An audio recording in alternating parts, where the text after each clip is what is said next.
Moi, je m'appelle Henri Kaboré. Je suis docteur vétérinaire, spécialiste en épidémiologie.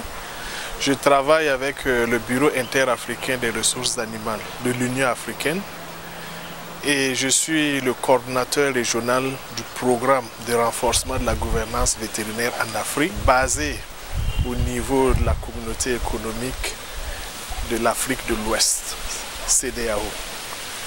Et présentement, plus précisément localisé à Bamako, au Centre régional de santé animale de Bamako.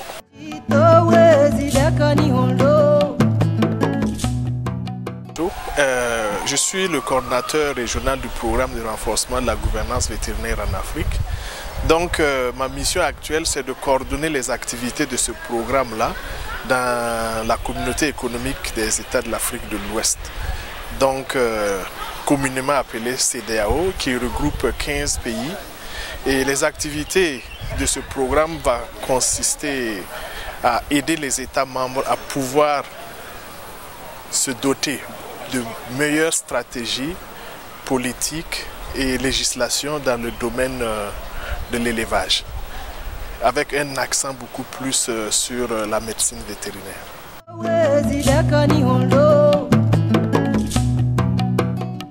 Bon, les enjeux au niveau de cette zone se situent surtout au niveau des questions de réglementation.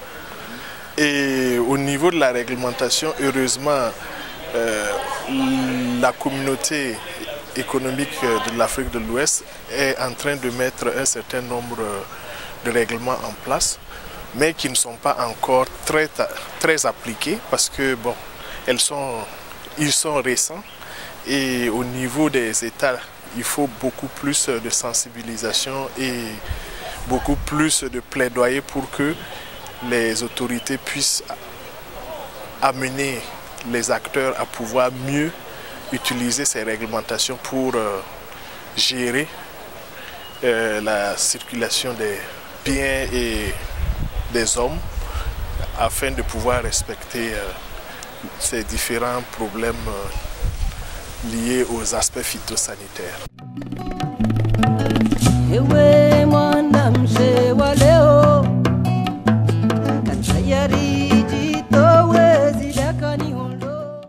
Non, je disais que les pays africains ne peuvent pas tous exporter de la viande vers les pays extérieurs parce que ça dépend de la réglementation au niveau interne et aussi au niveau externe. Parce que quand vous exportez de la viande vers un pays tiers, il faut arriver à respecter les conditions de ces pays tiers-là. Et très souvent, on se rend compte que compte tenu de certains éléments qui sont souvent des éléments à risque, comme les risques sanitaires, font que bon, l'exportation vers les pays extérieurs connaissent quand même pas mal de limitations. Et je disais tantôt que l'Afrique, au niveau de l'Afrique, le Bureau interafricain des ressources animales, depuis plus de 2 ans, dispose d'un programme justement pour appuyer les États membres à pouvoir mieux se doter de règlements au niveau intérieur et au niveau extérieur et pouvoir justement exporter les produits carnés au niveau des pays tierces, notamment les pays de l'Union européenne et même à l'intérieur du continent vers les pays voisins ou pays des autres communautés économiques régionales.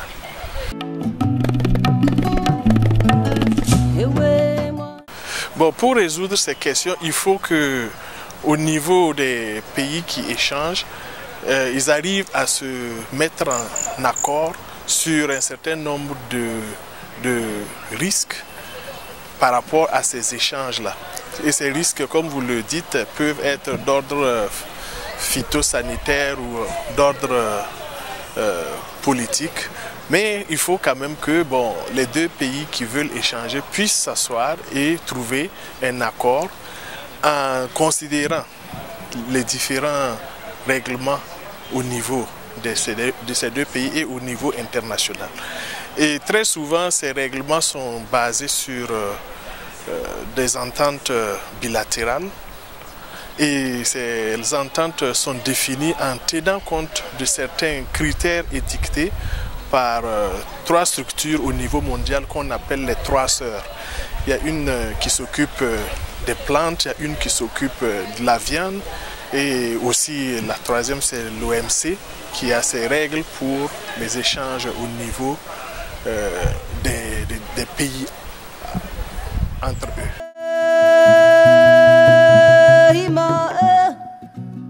Bon, au niveau de la viande, c'est l'Organisation mondiale de la santé animale.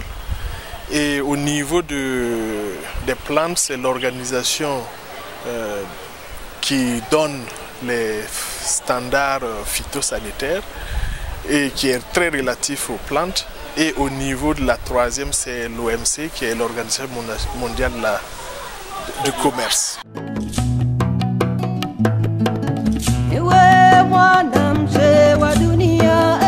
Bon, au niveau de l'Afrique, les pays qui exportent de la viande, c'est surtout certains pays au niveau de l'Afrique du Sud, notamment le Botswana, la Namibie et l'Afrique du Sud.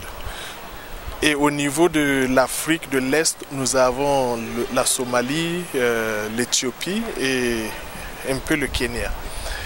Et ces pays arrivent à exporter parce qu'ils respectent un certain nombre de règlements liés aux pays exportateurs, surtout quand on prend au niveau de l'Afrique du Sud où c'est la viande qui est exportée. Ils respectent les règles de sécurité sanitaire au niveau des États où ils exportent en Europe.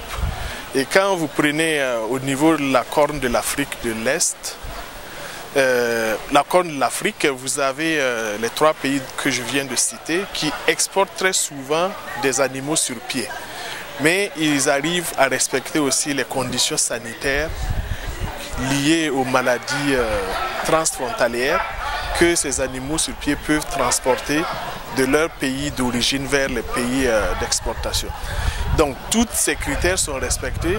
Pourquoi? Parce que par exemple pour les animaux sur pied, il y a un certain nombre de vaccins qui doivent, une quarantaine d'abord, et un certain nombre de vaccins qui doivent être administrés à ces animaux pour qu'au moment de leur exportation, on soit certifié d'un certain nombre, de l'absence d'un certain nombre de maladies au niveau de ces animaux.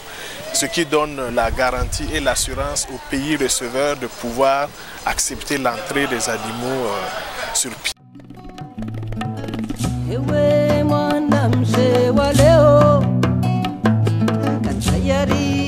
Bon, les enjeux, c'est que d'abord c'est économique parce que au niveau de la production animale, il faut dire que c'est un secteur qui est beaucoup plus sûr, beaucoup plus fiable, qui n'est pas très dépendant des conditions climatiques. Donc cet enjeu-là peut vraiment être utile en termes de retombées économiques quand les animaux sont produits et exportés, soit sur pied comme en viande.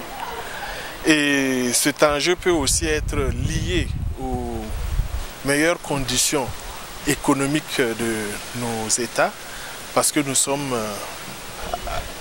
à la recherche de moyens financiers justement au niveau des États pour pouvoir vivre. Et quand on sait justement que dans certains pays, la contribution même de l'élevage peut atteindre un certain niveau, et justement les pays exportateurs comme ceux qui sont au niveau de la Corne de l'Afrique peuvent même atteindre 65% comme contribution de ce secteur dans l'économie, dans le produit intérieur brut. Donc c'est vraiment un enjeu capital en termes économiques qu'il faut vraiment arriver à améliorer et entretenir. Mais maintenant, en termes de défi, le défi est que, bon, c'est une activité qui relève du vivant. Et quand on est dans le vivant, il y a toujours des risques. Il y a les risques liés aux maladies infectieuses, il y a les risques liés au changement climatique, il y a les risques liés à plein d'autres choses qu'il faut arriver à relever pour pouvoir permettre ce secteur-là d'être vraiment à la hauteur pour pouvoir relever le défi. Et ça passe aussi par une certaine organisation et une certaine capacité technique pour pouvoir amener cet enjeu vraiment et ce défi vraiment à un bon niveau et pouvoir en fait bénéficier à tout point de vue de ce secteur-là.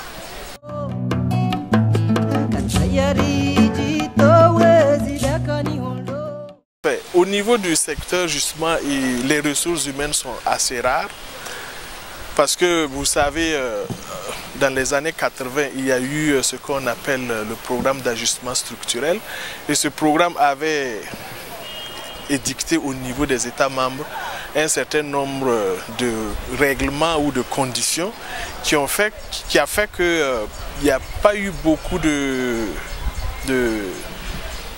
mobilisation de ressources humaines pendant une certaine période. Et actuellement, nous faisons face à un manque criard de ressources humaines, subalternes et même ressources humaines de conception et qui mine vraiment de manière considérable l'évolution de ce secteur-là.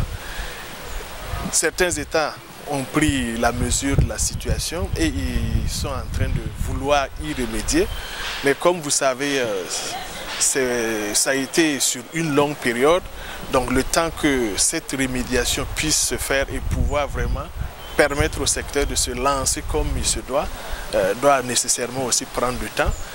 Et c'est là que le bas blesse, mais nous sommes assez confiants et on se dit que maintenant que la conscience a été reprise par rapport à cette situation, les choses vont aller de bonne manière et nous y serons très bientôt.